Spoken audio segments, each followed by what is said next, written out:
Olá a todos, bem-vindos mais uma vez ao nosso habitual encontro semanal em que nos debruçamos sobre os temas da lição da Escola Sabatina. Neste último trimestre de 2018 temos estado a falar sobre a unidade em Cristo, a unidade da Igreja de uma forma geral, e temos abordado assuntos muito interessantes tendo em conta aquilo que é a realidade da própria Igreja hoje em dia. E hoje nós temos um outro tema que é imagens de unidade, em que a Bíblia, claro, é riquíssima em imagens do princípio ao fim, e também encontramos as tais imagens de unidade para percebermos ainda melhor este assunto. Mais uma vez temos aqui connosco o Pastor Paulo Cordeiro, bem-vindo mais uma vez, que nos vai ajudar a fazer os comentários deste assunto. E vamos começar com uma oração.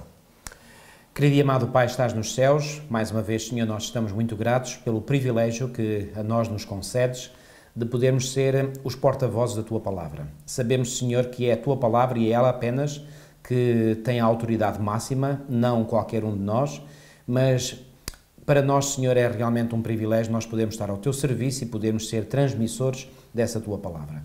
Pedimos, Senhor, que o Teu Santo e Bom Espírito nos oriente, a mim e ao irmão Filipe, para que tudo aquilo que possa ser dito possa estar em plena sintonia com o que a Tua Palavra diz e que as ideias que possamos transmitir, Senhor, possam ser as Tuas ideias veiculadas através das nossas bocas.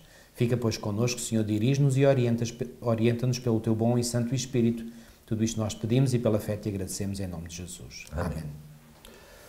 Pastor, a Bíblia é, sem dúvida nenhuma, um livro riquíssimo, sob vários pontos de vista, é um livro abrangente, mas quando nós falamos de imagens, podemos dizer exatamente o mesmo. A Bíblia é um livro riquíssimo em termos de imagens.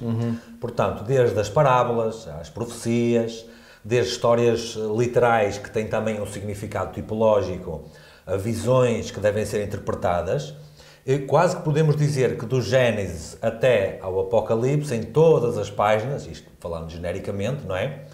Mas na grande maioria das páginas nós encontramos imagens, ou seja, algo que representa algo, que nos permite perceber algo diferente, tirar um ensinamento. Esta é uma das riquezas da Sagrada Escritura. Sem dúvida.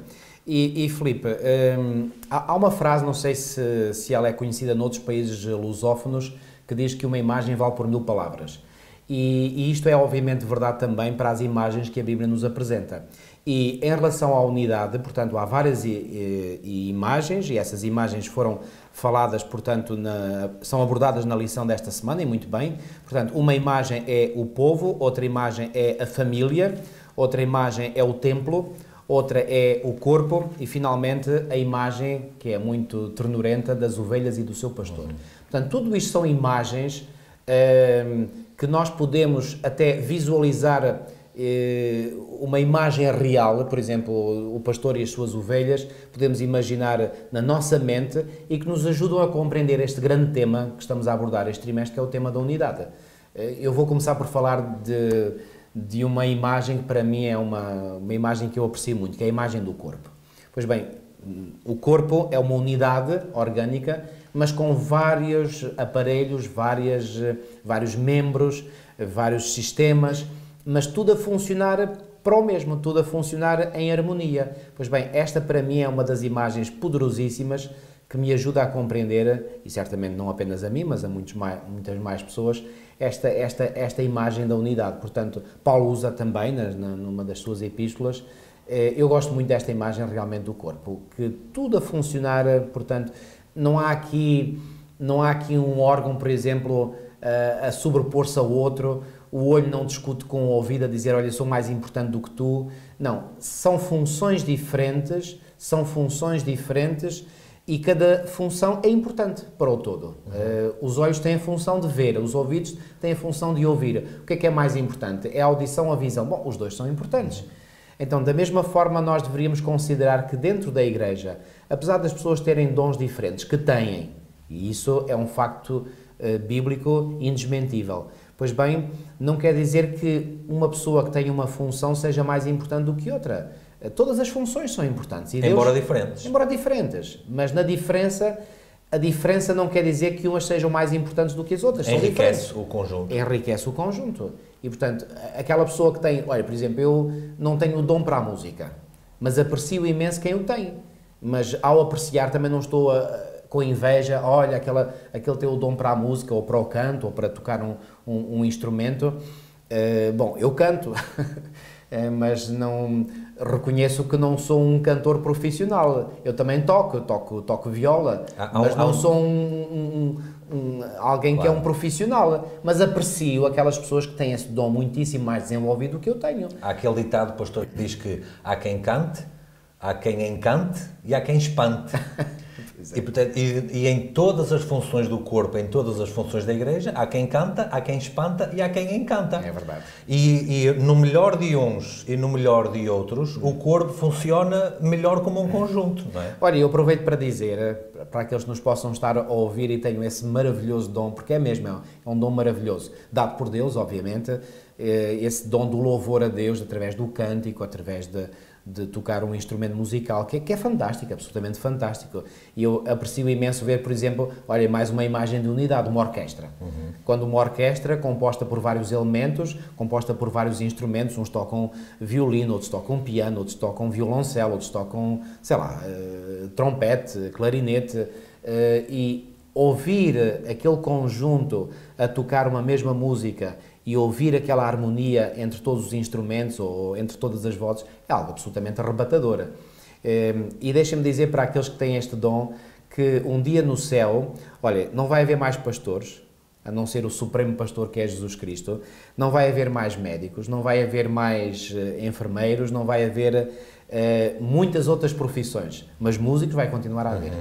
Aliás, a chegada ao reino dos céus começa com um concerto musical, até, curiosamente, de acordo com o Apocalipse, que falaremos, se calhar, mais em detalhe no próximo trimestre. É verdade que há música e música, mas atenção, eu estou a falar de música que respeita princípios bíblicos, princípios de harmonia, de bom ritmo, etc. Não sou, volto a dizer, nem para cantar, nem para tocar, nem mesmo sou um especialista, portanto, neste estudo das questões musicais. Mas, obviamente, graças a Deus tenho um bom gosto que me permite ver qual é a boa música e aquela que não é. Portanto, estou a falar, quando eu falo em música, é aquela música inspiradora, aquela música que nós ouvimos e que sentimos realmente que aquela música nos leva para mais perto de Deus, nos leva a pensar sobre as coisas boas, celestiais.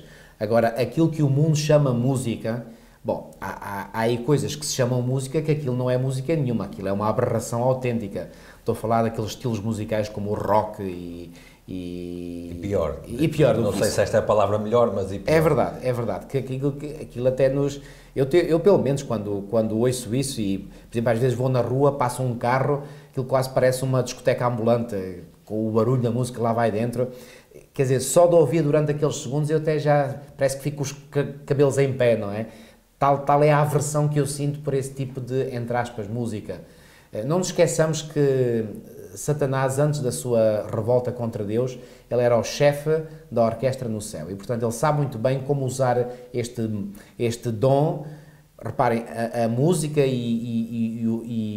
reparem, Deus nos deu este dom com que objetivo? Nós o louvarmos a Ele. Portanto, quando esse dom é pervertido, a música serve para louvar a própria pessoa que canta ou as pessoas que cantam. Portanto, e quando a música é usada dessa forma, está a ser pervertida. Aliás, ou a música ou qualquer outro dom. Por exemplo, o dom do ensino, que eu acredito que Deus me deu. Se eu uso esse dom para me vangloriar a mim mesmo, pois bem, não estou a dar glória a Deus.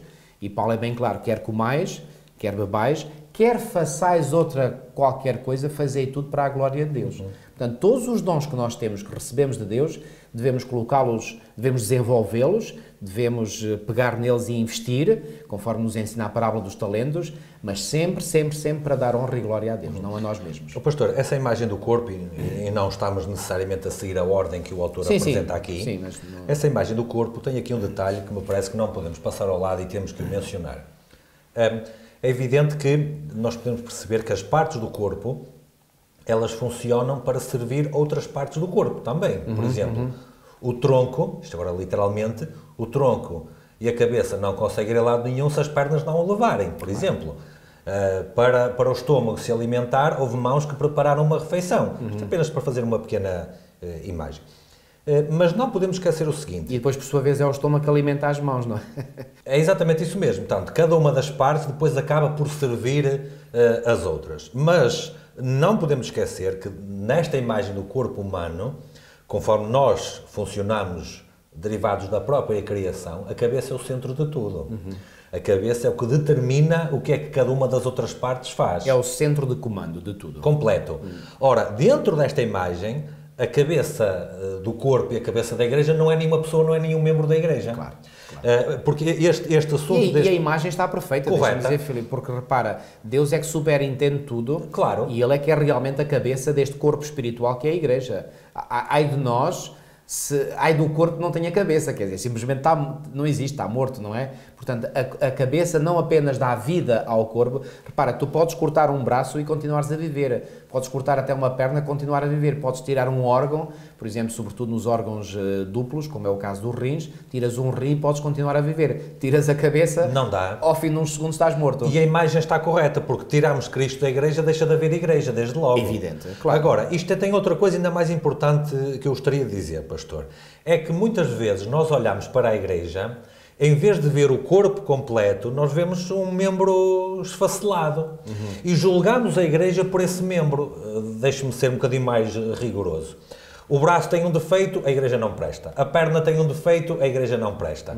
Então, há depois aquela tendência separatista para nos afastarmos porque aquilo está mal. Se calhar, se todos olhássemos para a cabeça, ninguém se afastava da igreja. É evidente. Porque se a cabeça é Cristo, tem que ser a razão pela qual eu estou na igreja e pela qual eu exerço o meu ministério na igreja.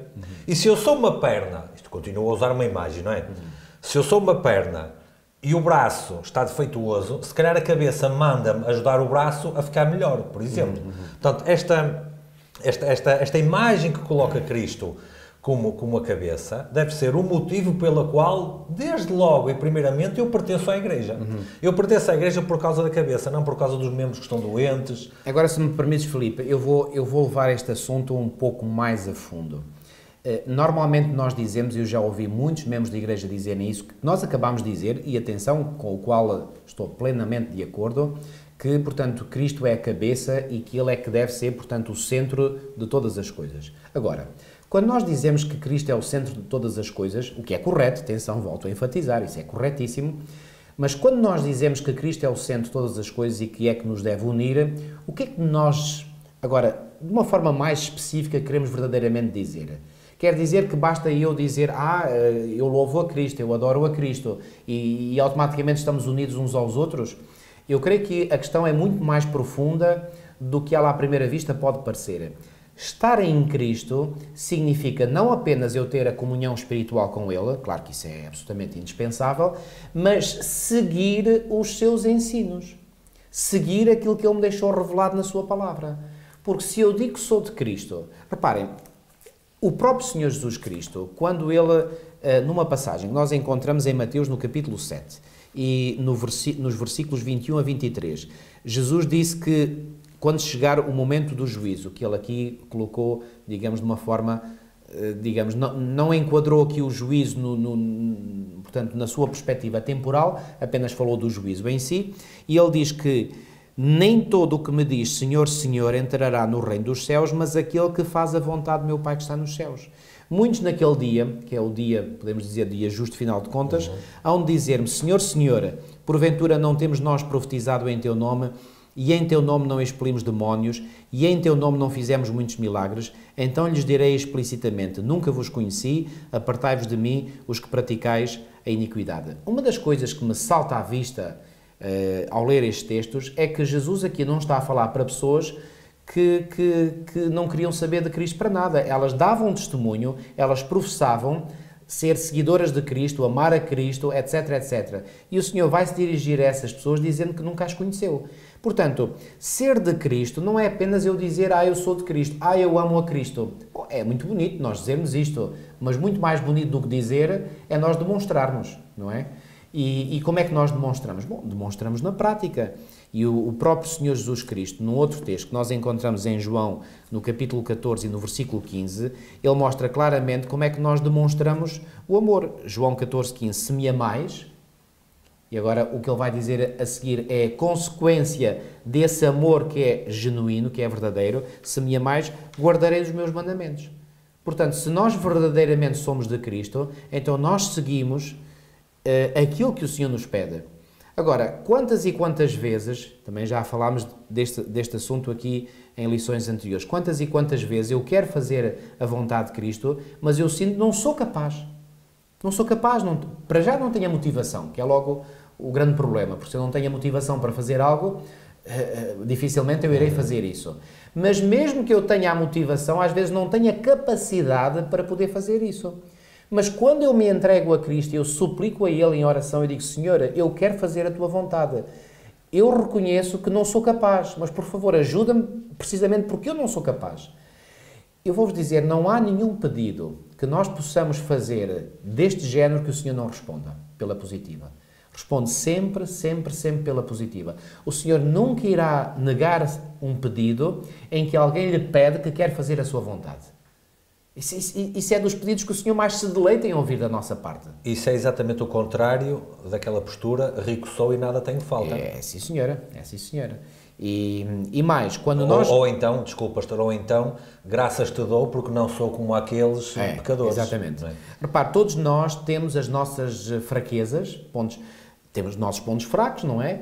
E de onde é que advêm as nossas fraquezas? Muitas vezes, ou quase sempre, as nossas fraquezas morais, estou a falar de fraquezas morais, advêm de pontos onde nós já transgredimos. Volto a dar aqui um exemplo que eu costumo dar, o exemplo, por exemplo, da pessoa que durante muitos anos foi uma pessoa que se dedicou à bebida, às bebidas alcoólicas, mas podemos falar de outros vícios, qualquer do jogo, das drogas, da pornografia, do sexo ilícito, do roubo, sei lá, tantas outras coisas. E se a pessoa transgrediu numa determinada área, é precisamente aí onde a pessoa está mais enfraquecida. E, portanto, é aí, sobre esse ponto, que a pessoa tem que exercer uma maior vigilância espiritual para atender àquele conselho que Jesus deu, que o Espírito, na verdade, está pronto. O que é que Jesus quis dizer com isso? Eu, na minha mente, reconheço que aquilo que Deus pede de mim é bom, é correto, e eu até quero fazer aquilo porque eu reconheço racionalmente que aquilo é bom. Só que, como Jesus disse, o Espírito, na verdade, está pronto, mas a carne é fraca. Então, daí o conselho, vigiai e orai para não cair em tentação. Então, eu preciso de vigiar particularmente naqueles aspectos da minha vida onde eu tenho fraquezas morais. Porque naquilo em que eu sou forte, bom, aí não é por aí que o diabo me vai tentar, porque ele sabe que aí não tem hipótese nenhuma. Ele vai me tentar nos meus pontos fracos. E aqui, por isso é que nós não devemos andar a criticar-nos mutuamente, porque aquilo que é o meu ponto forte, para o outro é o ponto fraco, e vice-versa. Quer dizer, aquilo que é o ponto fraco para mim, para outra pessoa é um ponto forte. E, portanto, a pessoa que é forte nesse ponto olha para mim e diz, aquilo é tão fácil, porque é que ele não faz aquilo? Bom, é fácil para ele, para mim não. Da mesma forma que eu posso olhar para alguém e dizer, olha, mas aquilo porque é que a pessoa não faz aquilo? É tão fácil. Bom, é fácil para mim, mas para aquela pessoa não é. Cada um de nós tem as suas lutas, cada um de nós tem os seus pontos fracos. E o inimigo vai exatamente explorar esses pontos fracos de cada um. Então é aí, sobretudo aí, que nós temos que exercer vigilância. E por exemplo, nesta questão da unidade que estamos aqui a falar, alguns de nós, por exemplo, falando em geral, vou usar um critério muitíssimo vasto, que é o seguinte, as pessoas, podemos dizer que, grosso modo, claro que isto é muito, muito, muito generalista, mas grosso modo podemos dizer que as pessoas, umas são introvertidas, outras são extrovertidas. Normalmente, as pessoas extrovertidas têm mais facilidade em se adaptar a um grupo, ao passo que as pessoas introvertidas têm mais dificuldade. E é nas pessoas introvertidas que o diabo mais trabalha para que essa pessoa tenha dificuldade de integração e depois acha que a igreja está mal porque o outro está mal e aquele está mal e não sei quanto. E então, se essa é a tendência de si, querido irmão ou querida irmã que nos está a ouvir, então permita que o Senhor trabalhe nessa tendência para não permitir que os seus traços de personalidade possam impedir de você gozar, portanto, do benefício que Deus quer que seja para todos, que é de gozar do facto de pertencermos a uma comunhão de crentes. Porque somos um povo, somos uma família, conforme as imagens dadas na própria palavra de Deus e que a lição nos fala. Portanto, nós temos que saber integrar. Repare, como diz o autor logo na introdução da lição, isto é resultado de uma experiência com Deus. Se eu tenho uma experiência genuína com Deus, imediatamente o Senhor me vai capacitar para eu me saber relacionar com os meus irmãos e irmãs. Agora, é evidente que quem tem uma relação muito boa com Deus pela fé, vive uma experiência tão boa, tão deleitosa, que ao ter uma experiência de relacionamento com outras pessoas, acha que aquilo é de valor muito mais inferior à relação espiritual que tem com Deus. E claro, e é mesmo, porque nenhum de nós é ainda um Deus, não é? E agora, devemos é ter a capacidade de, independentemente do que o meu irmão seja, ou do percurso que ele esteja a fazer, nós temos que saber conviver amigavelmente uns com os outros. E quando eu falo em conviver amigavelmente, por exemplo, usar uma expressão que o apóstolo Paulo usa, não andar aqui a morder-nos uns aos outros, porque ele até diz, se vós continuais a morder-vos, cuidado que não vos venhais a destruir mutuamente. Portanto, esta questão dos relacionamentos é uma questão extremamente importante, porque se nós não conseguimos, ou não somos pessoas que têm uma propensão natural para criar relacionamentos, há pessoas que para quem os relacionamentos fazem aquilo com uma perna às costas, para usar uma expressão muito popular. Para outros, os relacionamentos, aquilo é um cavalo de batalha enorme. Portanto, temos que saber também reconhecer que aquilo que para umas pessoas é fácil, se calhar aquelas pessoas... Eu tenho reparado, eu vou ser franco e honesto e abrir o jogo. Como pastor, eu tenho notado que muitas pessoas são atraídas para a igreja... Há dois grandes grupos. Há aquelas pessoas que são atraídas para a igreja pelas pessoas. Ou seja, as pessoas crentes, o seu modo de vida, a sua forma de ser, é, digamos, aquilo que os atrai. Há outras pessoas que não têm nada a ver com as pessoas, é a verdade. Eu sou mais desta categoria. Aquilo que me atraiu foi a verdade, não é tantas pessoas. Então o que é que acontece? As pessoas que são atraídas pela verdade, obviamente, dão mais ênfase à verdade, porque foi aquilo que as atraiu para Cristo. Ao passo que aquelas que dão valor às amizades, aos relacionamentos, dão mais atenção aos relacionamentos, porque foi aquilo que as levou até à igreja ou até a Cristo. Então, normalmente estas pessoas, ou seja, aquelas que gostam mais dos relacionamentos, às vezes têm um déficit de conhecimento. E aqueles que têm gosto pela verdade têm um déficit de relacionamento. E como é que a gente se consegue entender estes dois grupos? Essa é que é a verdadeira pergunta, porque isto tem que ser um motivo de união e não de separação. Mas isto é uma das causas de grande tensão dentro da igreja. Porque as pessoas que valorizam mais os relacionamentos tendem a desvalorizar o conhecimento ou a verdade. Aqueles que amam a verdade e o conhecimento tendem a desvalorizar os relacionamentos. E como é que a gente se entende agora? Ou seja, de uma maneira mais prática, quem valoriza... Não sei se estás a perceber, Filipe. Deixa-me ver se eu percebi. Ok. Quem valoriza os relacionamentos está sempre à espera de um piquenique ou de uma reunião social na igreja. Não necessariamente. Estou a criar uma imagem, claro. Quem valoriza mais o conhecimento está sempre à espera de um seminário profético, se calhar, para nos... Na prática... Para os extremos também. É. Mas pronto, eu penso que todos perceberam a tua ideia. Mas enquanto o pastor estava... Sim, claro. Enquanto o pastor estava a falar, veio-me à mente o seguinte pensamento. Nenhuma dessas coisas é necessariamente má. Não. Agora, o trimestre passado, quando nós falámos aqui do livro de Atos, e quando falámos... Filipe, desculpa lá, eu tenho que aqui dar uma explicaçãozinha adicional. Eu não estou a dizer, nem digo que uma coisa é claro. Má e que a outra é boa. Nada disso, claro. Nada disso. As duas são boas. Estamos a falar de diferenças. Eu estou a falar de diferenças que vêm muitas vezes da nossa própria personalidade. Eu falo por mim. Eu claramente sou do grupo daqueles que gostam de conhecer as coisas a fundo e de estudar a verdade. Eu sou uma pessoa pouco relacional. Se calhar aqueles que me estão a ouvir até estão a achar estranho, mas eu, de base, claro, eu tenho relacionamentos, porque pela graça de Deus, Deus me tem ajudado. Mas eu, se fosse viver por mim mesmo, eu era um ermita. Os relacionamentos para mim é coisa que não dou muito valor. Atenção, não quer dizer que eu não reconheça que os relacionamentos têm importância. Evidente. Têm importância e está fora de questão. Simplesmente a minha tendência natural é mais para a busca do conhecimento, para estudar, para averiguar, etc. E os relacionamentos passam ao lado. Ao passo que as pessoas que gostam dos relacionamentos, porque as há, claramente, pessoas que são mais sociáveis, essas pessoas tendem a fazer do conhecimento passar mais ao lado. O que nós temos de fazer é a integração das duas coisas. A minha pergunta ia exatamente nesse sentido. Porquê? Porque quando nós falamos aqui do livro de Atos, do derramamento dos dons, e que Deus dá uns para apóstolos, outros para pastores, outros para médicos, etc. e por aí fora, uma coisa que nós falámos aqui a semana passada e chegámos a um acordo, quer dizer, outra coisa não podia ser, porque é o que a Bíblia diz, é que tudo isso era dado à Igreja não para benefício próprio, mas para benefício do corpo, para benefício do coletivo. Sem dúvida, sem dúvida. Ou seja, dentro da Igreja pode haver pessoas que são mais aptas a se agarrarem ao conhecimento literal, digamos assim, Sim. e outras que darão mais valor a um relacionamento pessoal e por aí fora. Agora, a Igreja tem que aprender, e cada membro individualmente tem que aprender, que aquilo que ele tem de melhor deve ser colocado ao serviço da Igreja para beneficiar o coletivo. Claro, e não é porque o outro não é da minha linha, nesta imagem que estamos a criar, claro, porque no fundo, na essência, devemos ser todos a mesma linha, claro. Sim.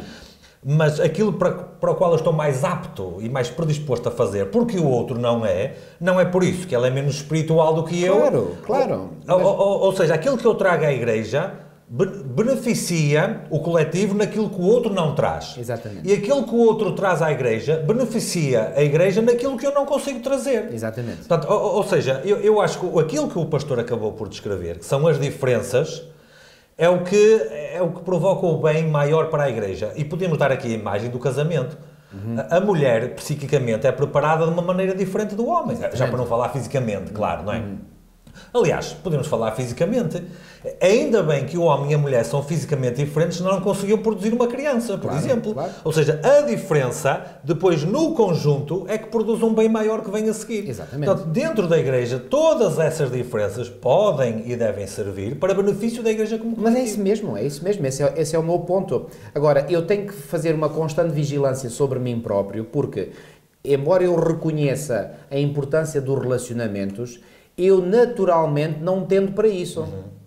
E há pessoas que gostam tanto dos relacionamentos e do convívio e pronto, como tu disseste, das reuniões sociais, que podem tender, não estou a dizer que ignorem, mas podem tender a achar que o conhecimento não é assim tão importante quanto isso. Pois bem, as duas coisas são importantes. As duas coisas são importantes. E eu faço um esforço, por exemplo, naturalmente eu gosto de estudar, eu gosto de ler um livro, eu gosto de aprofundar um assunto a sério. Isso para mim, eu se pudesse, eu passava todo dia a estudar de manhã à noite. Isso, eu estou nas minhas 7 quintas, como se costuma dizer, porque é aquilo que eu gosto.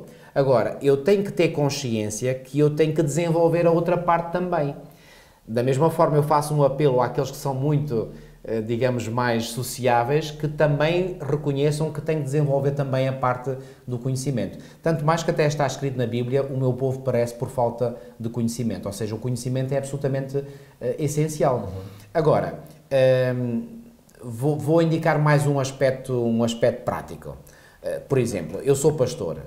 E como pastor, talvez eu esteja mais desperto quando ouço, por exemplo, outro pregador falar, etc. Eu vou analisar.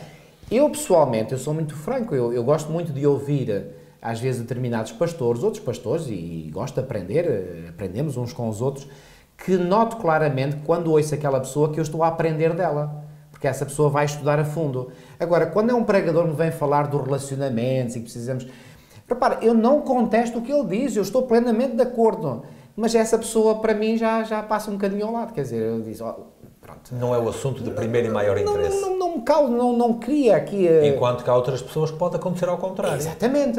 Agora, vou eu criticar essas pessoas porque gostam daquele pregador que fala de modo algum. E o que é que eu quero aqui introduzir com este pensamento? É que, para nós conseguirmos este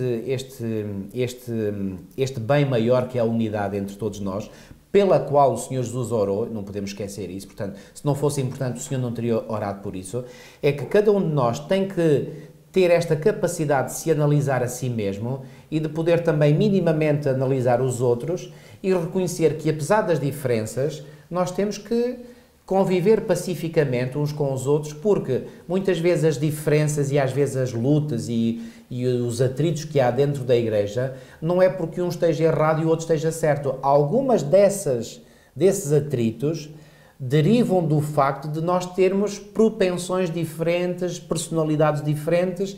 Um gosta mais de uma coisa, outro gosta mais de outra e, portanto, ali não se entendem, não é? O que não quer dizer que o outro esteja errado. Não quer dizer que o outro esteja errado. Nem quer dizer que eu esteja certo. Imagina, por exemplo, entre casais, isso é muito comum. Por exemplo, o homem quer uma opção, a mulher quer outra opção. A opção da mulher pode estar, não tem nada de errado, e a opção do homem pode não ter nada de errado. Só que um quer isto, outro quer aquilo, e agora, como é que se entende?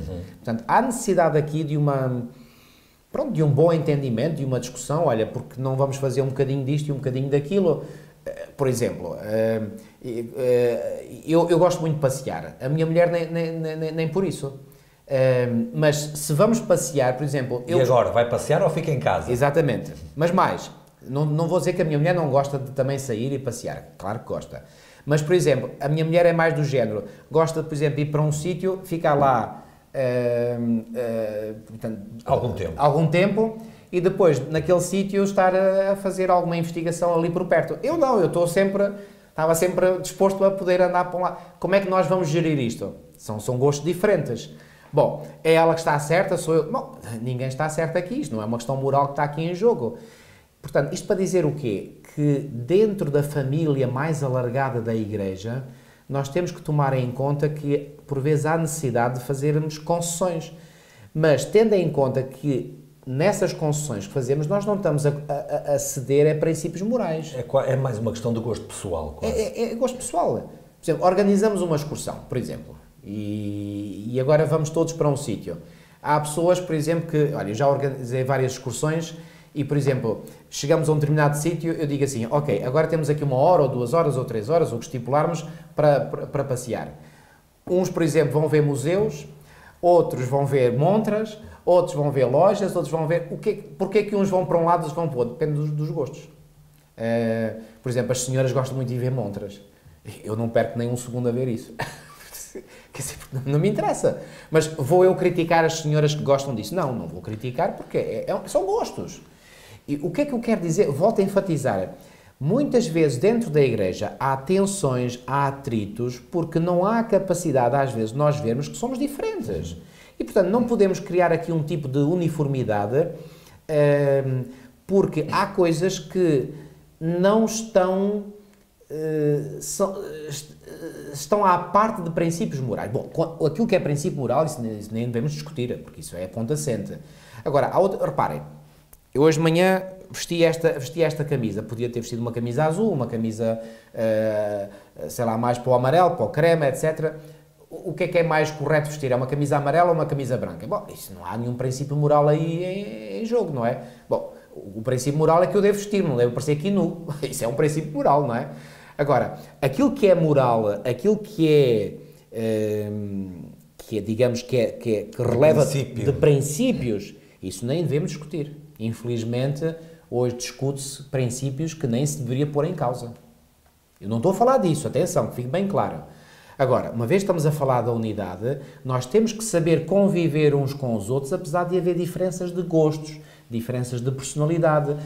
A pessoa que é mais introvertida, o outro que é mais extrovertido, não é errado ser introvertido, assim como não é errado ser extrovertido. Como é que nós conciliamos tudo isto para criar um bom ambiente de unidade? Estás a perceber onde é que eu quero chegar? Aí, para responder essa pergunta e alargar para outros campos, pastor, eu queria introduzir a parte da lição de domingo, em que fala da razão pela qual Deus escolheu o seu povo para ser justamente o seu povo. Há um versículo que a lição menciona, que está em Deuteronômio, capítulo 7, e versículo 7, que diz, portanto, Deuteronômio 7:7. Tenho outros versículos aqui, eu vou apenas ler este. O Senhor não tomou prazer em vós, nem vos escolheu, porque a vossa multidão era mais do que a de todos os outros povos. Ou seja, Deus não escolheu, deixe-me usar agora uma linguagem terra a terra, porque eram melhor do que os outros ou maiores do que os outros. Não foi por isso. Claro. Pois vós éreis menos em número do que todos os povos. E depois no 8 diz, mas porque o Senhor vos amava. Ou seja, a razão pela qual Deus escolheu aquele corpo para ser a sua igreja é porque o Senhor os amava. E ele está a falar ao seu corpo como um coletivo, não é? Mas esse coletivo é composto por esses individuais que têm gostos diferentes que nós falamos.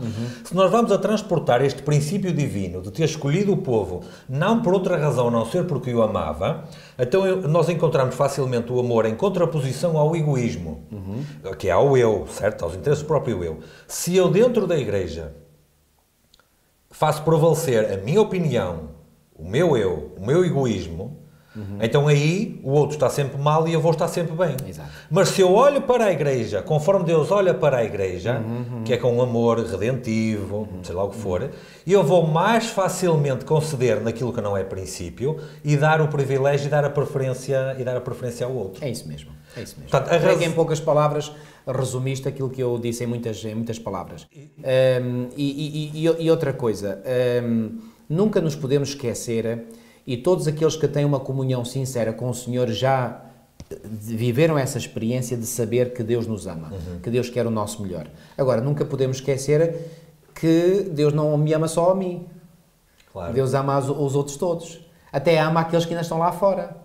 E, portanto, quando eu penso que só eu é que sou objeto do amor de Deus e os outros não, eu estou a entrar por um caminho E depois perigoso. há outra coisa, pastor. Deus ama toda a gente.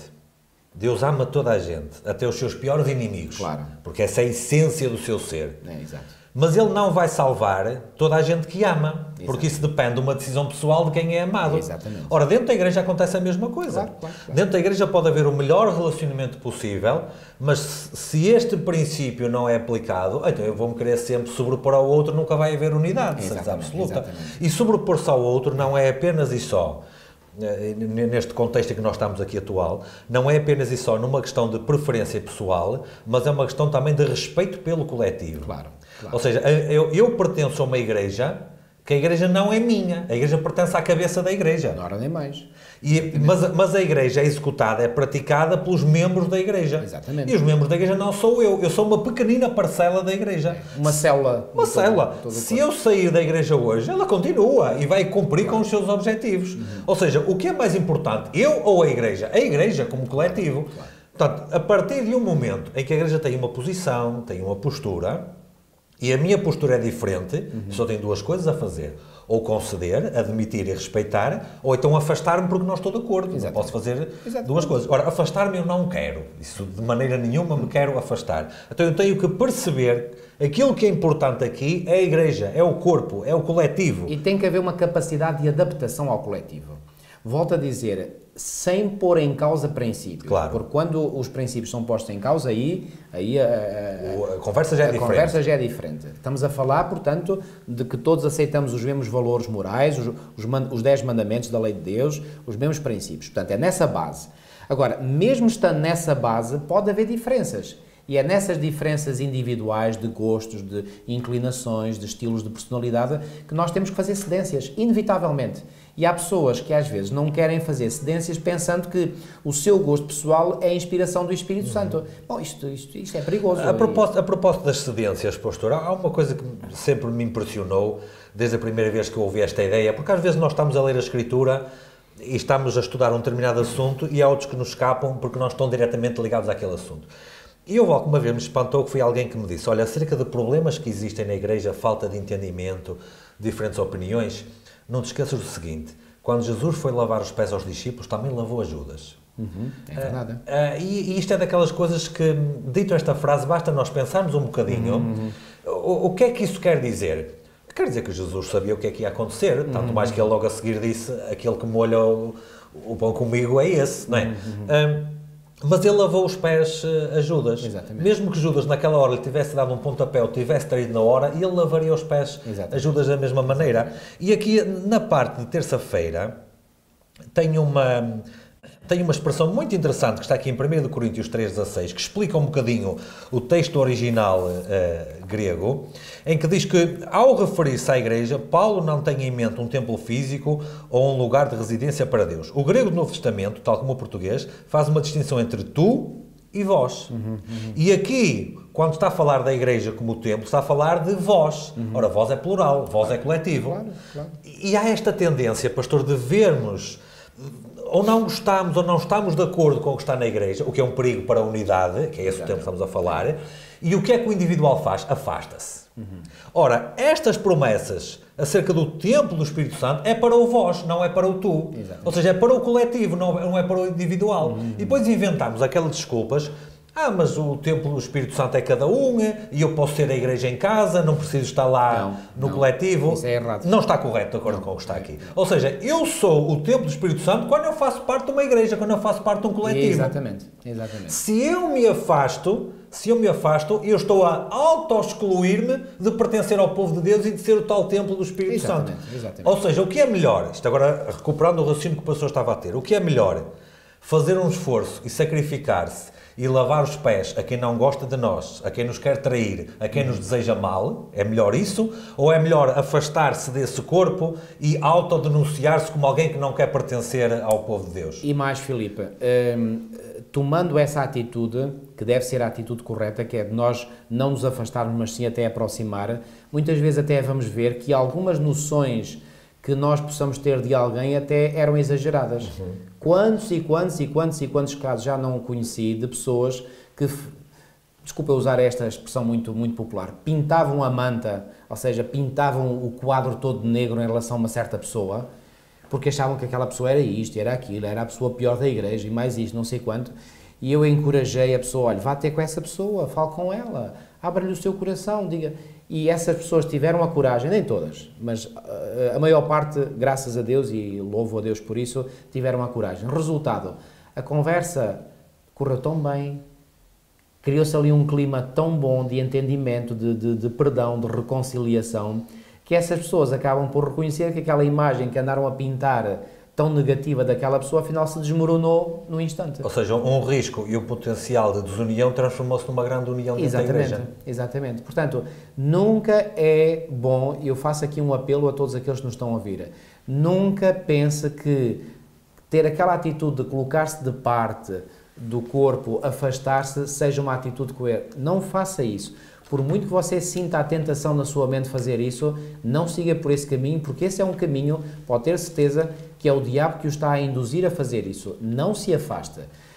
Se há problemas de relacionamento, tente vencer, com a ajuda de Deus, esses problemas de relacionamento. Seja humilde. Não pense que você sabe tudo e que os outros não sabem nada. Reconheça com humildade que pode ter que aprender dos outros. E volto aqui a falar de um caso, para mim é muito importante. Quando Paulo, ou melhor, Saulo, ia a caminho de Damasco com uma missão que nós sabemos todos qual era, e o Senhor lhe apareceu nessa estrada de Damasco, o Senhor falou com ele pessoalmente. Saulo ouviu a voz de Deus. Agora, eu pergunto, porquê é que o Senhor não revelou a Saulo tudo aquilo que era para lhe revelar? Porquê é que o Senhor vai dizer, olha, vai, entra na cidade e lá te dirão o que has de fazer? Porquê que o Senhor escolheu que Ananias, que foi aquela pessoa com quem Saulo se encontrou na cidade de Damasco, desse o resto do recado a Saulo? Porquê que Deus não deu o recado todo? Porque Deus, desde este momento da conversão de Saulo, quis lhe ensinar esta lição extremamente importante. Nós não temos revelações totais de Deus. Nós temos revelações parciais. Ou seja, Deus revela-nos muita coisa individualmente, ou seja, diretamente a nós. Negar isso também seria mentirmos claramente. Portanto, Deus revela-nos a cada um de nós individualmente muitas coisas, mas não revela tudo. A outra parte Ele revela através da sua igreja, através de outras pessoas, para nós aprendermos a ter esta relação de dependência uns dos outros, que é isso que Deus quer para a unidade do seu corpo. Talvez por isso é que na sarça ardente, quando Moisés inventou as 5 desculpas que não podia ir ao Egito, o Senhor, numa linguagem humana, quase que se enervava com ele e finalmente disse, olha, está caladinho, que eu já tratei com o teu irmão Arão, Exatamente. que ele vai contigo e vai lá. Ou seja, ninguém funciona sozinho. A igreja funciona no coletivo, em conjunto. No coletivo, exatamente. E no coletivo somos fortes. Como diz aquele provérbio, a união faz a força. E, portanto, nunca podemos esquecer isso. E para conseguirmos este objetivo da união, volto a dizer, o irmão, a irmã não tem que ceder em nenhum princípio moral fundamental, porque a igreja no coletivo defende-os a todos. Agora, o que você tem que ceder, isso sim, é em propensões pessoais, em gostos, em alguns atributos da sua personalidade que são menos desejáveis. Aí sim, aí tem que fazer um esforço para ceder. Tal e qual como nós dissemos há pouco, nós temos uma cabeça que é o próprio Cristo e depois nós temos o resto do corpo, em que são os membros que estão na igreja. E falando agora um bocadinho acerca desta imagem, que é das mais conhecidas da Sagrada Escritura, que é a imagem do pastor e das ovelhas, que é sem dúvida das mais conhecidas, das mais fascinantes, daquelas que poderemos tirar mais lições em toda a Sagrada Escritura. O pastor é a cabeça e as ovelhas são os membros do corpo. Exatamente. Pastor, eu ao longo de toda a Escritura, eu nunca vejo o pastor preocupado consigo mesmo. Em todas as imagens que aparecem. Sim. O pastor está sempre preocupado em cuidar das ovelhas. Certo. Agora, Há ovelhas que são cuidadosas e atendem ao pastor, algumas deixam-se tresmalhar de vez em quando. Exatamente. Quando elas se deixam tresmalhar, aliás, há aquela parábola famosa da ovelha perdida, não é? Sim. Que alguns dizem que não se devia chamar a parábola da ovelha perdida, mas da ovelha encontrada. Porque o destaque é que ela foi encontrada, Claro. não é que ela se perdeu. As pessoas tendem a dar ênfase a que o pastor foi à procura da ovelha. Está correto, não estou de acordo com isso. É importantíssimo verificarmos. Mas o pastor antes faz uma coisa. Ele antes guarda as 99 em segurança Isso. antes de ir à procura daquela. Ou seja, pode haver uma ovelha tresmalhada e o pastor tem o máximo interesse em encontrá-la e trazê-la novamente. Mas ele não é por isso que descuida as outras que fazem parte. Exatamente. Claro. Às vezes nós podemos pensar, pastor, que agora na prática já não vou à igreja há tanto tempo, o pastor nunca me vem buscar, nunca me vem procurar, os irmãos da igreja não querem saber de mim. Em primeiro lugar, devemos admitir que o tresmalho é sempre culpa individual, logo em primeiro lugar.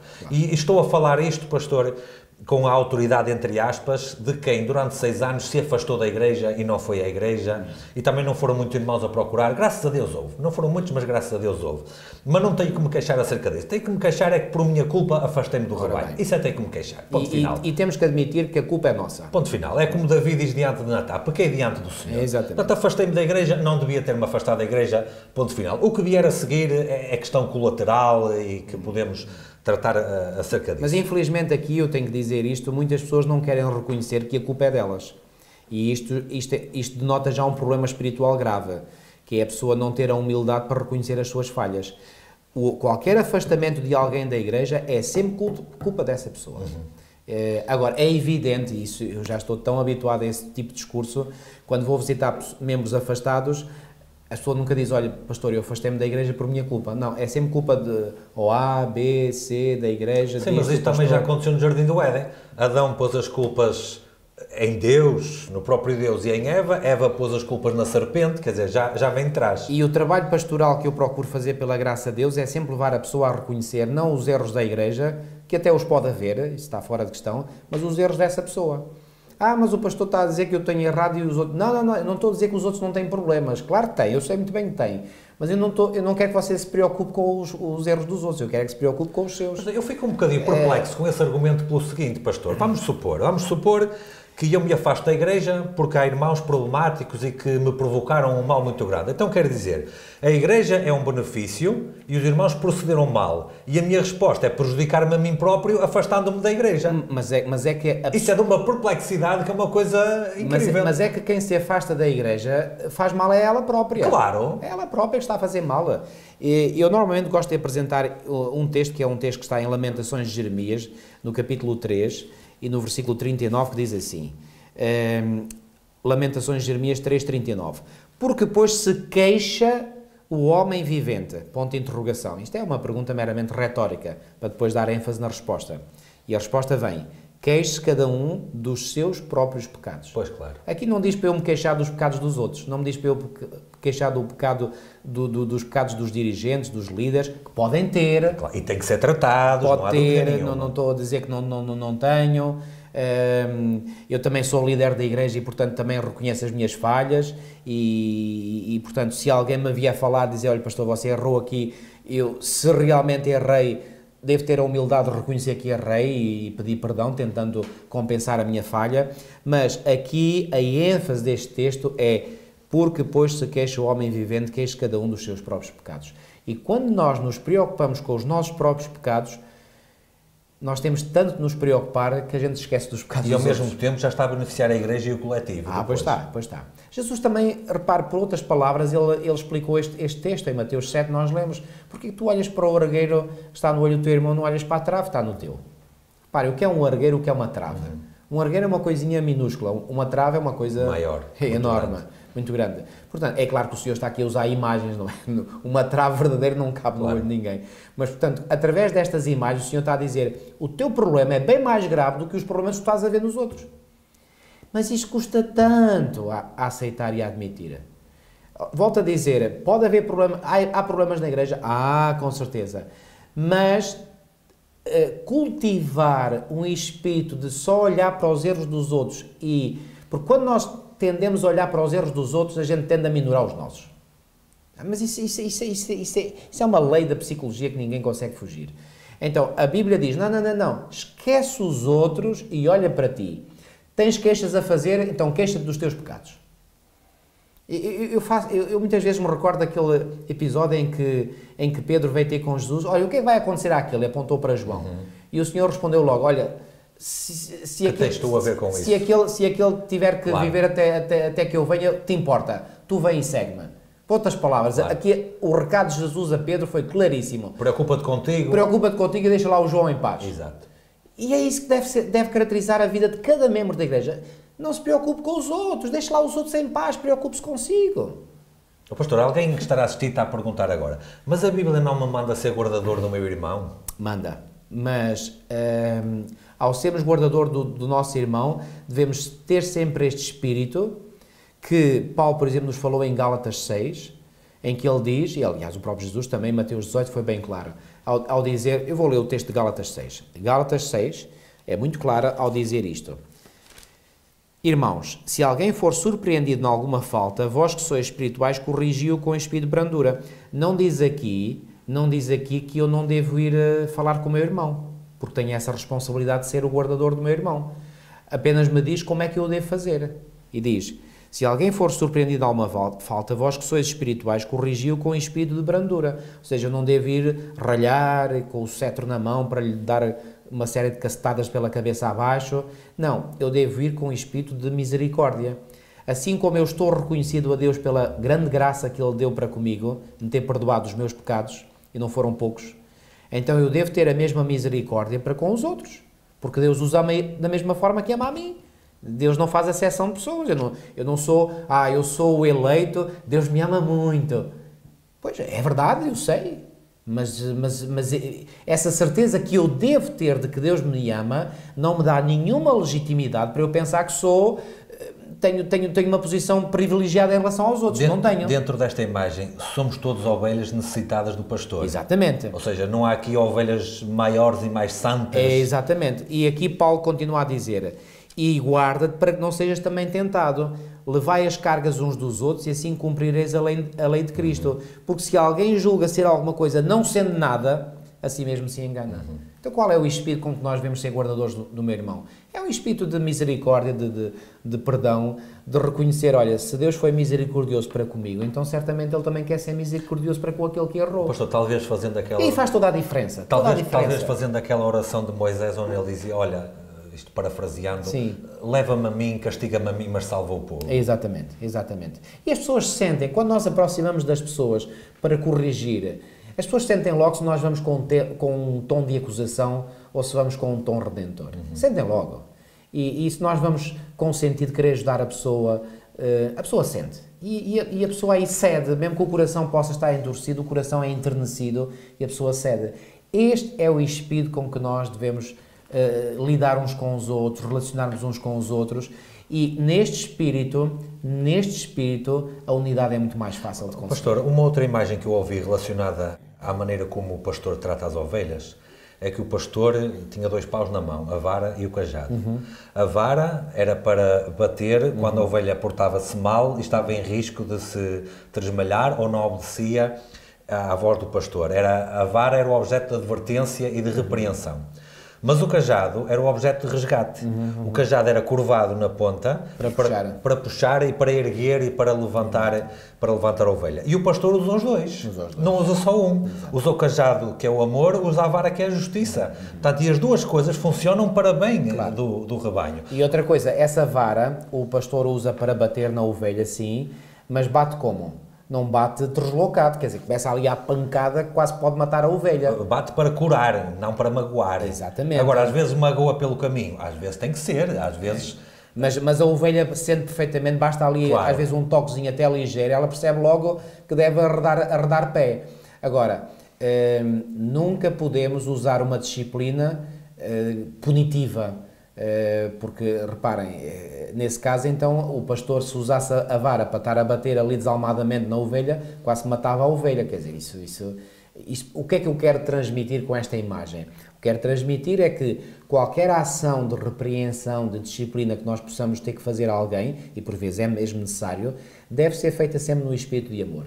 no espírito de não querer destruir o outro, não querer acabar com o outro, não querer espezinhar o outro. Não, é querer recuperar o outro, é querer ajudá-lo, para que o outro sinta que nós não estamos ali para dar cabo deles, nós estamos ali para ajudar. Só estamos a repreender porque ele está à beira do precipício e que se cai no precipício, então aí é que é a morte segura da pessoa. Nós batemos para desviar do perigo, para desviar do mal, para desviar do pecado. Até porque eu também sou ovelha, eu também preciso de cajado e eu também preciso de vara. Exatamente.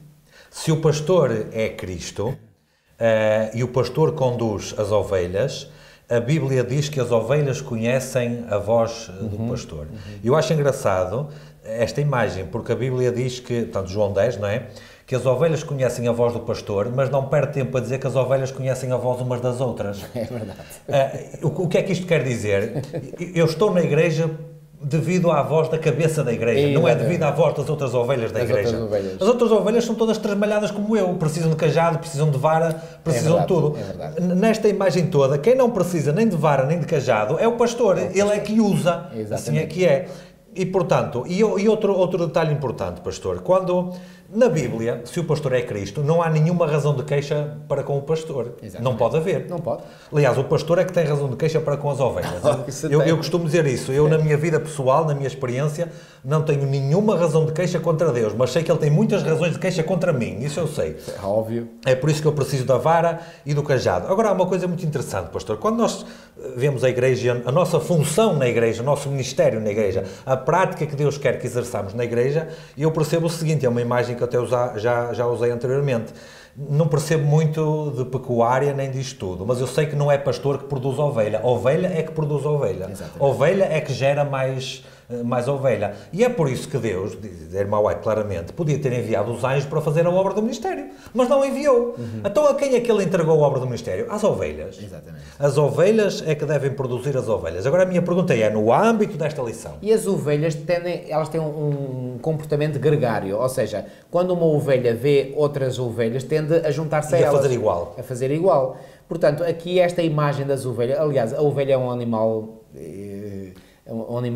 espetacular, é carinhoso, é meigo, embora haja uma ou outra que às vezes diga a ovelha ranhosa, mas essa às vezes precisa da tal vara, mas de uma forma geral a ovelha é um animal muito meigo, muito dócil, e isso para mostrar o quê? Que as ovelhas de Cristo, portanto, são todas aquelas pessoas que já viveram uma genuína conversão.